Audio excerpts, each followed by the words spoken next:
Reels বা video' দেখুৱাৰ দৰেই সকলোৰে জীৱনটো তেনেকুৱা নহয়। কিছুমানে দেখুৱায় অতি আধুনিকতা, অতি ধনী বা এনেধৰণৰ যি বিলাসী জীৱন বা বিলাসী হোটেলত চাহ খোৱা, ভাত খোৱা, এই ধৰণৰ যিবোৰ ভিডিঅ' দেখুৱায়, এইবোৰ কিন্তু প্ৰতিটো দিনতে সেই মানুহবোৰে খাব নোৱাৰে।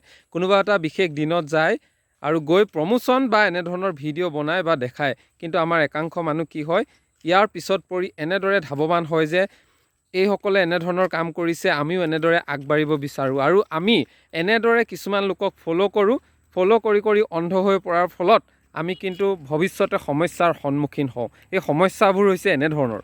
কিছুমান চেলিব্ৰিটি হৈ যায়, এনেধৰণৰ কেইটামান ছাবস্ক্ৰাইবাৰ বা ফলোৱাৰ্ছ হোৱাৰ লগে লগে চেলিব্ৰিটি হ'ল বুলি ভাবোঁ আৰু তেওঁলোকৰ দৰে আমি জীৱনটো স্বাচ্ছন্দ্যময় কৰিবলৈ বিচাৰোঁ আৰু এনেধৰণে আমি আগবাঢ়োঁ যে য'ত গৈ আমি কিন্তু কিছুমান ভুল কাম কৰোঁ। ৰিলছত দেখুওৱাৰ দৰে কিছুমান দামী চাহ খোৱা, কফি খোৱা, দামী ৰেষ্টুৰাঁ এনেধৰণৰ, সেই ব্যক্তিজন যদি প্ৰতিটো দিনতে তালৈ যাব পাৰে বা গৈছে তেনেহ'লে ভাল কথা। কিন্তু কোনোবা এটা দিনত গৈ এটা ভিডিঅ' কৰি আনিলে বুলিয়ে সেই ৰিলছ কৰা ব্যক্তিজন যে সদায় এনেধৰণৰ কৰে বা হয় সেইটো নহয়। কিন্তু আমাৰ যিসকলে ফ'ল' কৰে, এইবোৰ ফ'ল' কৰি কৰি এটা সময়ত বিপথে পৰিচালিত হয়। তাৰ ফলশ্ৰুতিত ইজি মানি বিচাৰিব ধৰে আৰু ভালদৰে পপুলাৰ হ'বৰ কাৰণে, অজস্ৰ টকা পইচা হ'বৰ কাৰণে, এনেধৰণৰ হোটেললৈ যাবৰ কাৰণে এনেধৰণৰ কিছুমান ধান্দামী কামত নিয়োজিত হয়। তাৰ ফলশ্ৰুতিত কিন্তু গোটেই ভৱিষ্যতটোৱে বৰবাদ হৈ যায় বা অন্ধকাৰ হৈ যায়। ইয়াৰ উদাহৰণ কি কওঁ, আপোনালোকে নিশ্চয় দেখিছে বৰ্তমান সময়ত প্ৰেক্ষাপটত যিবোৰ চলি আছে।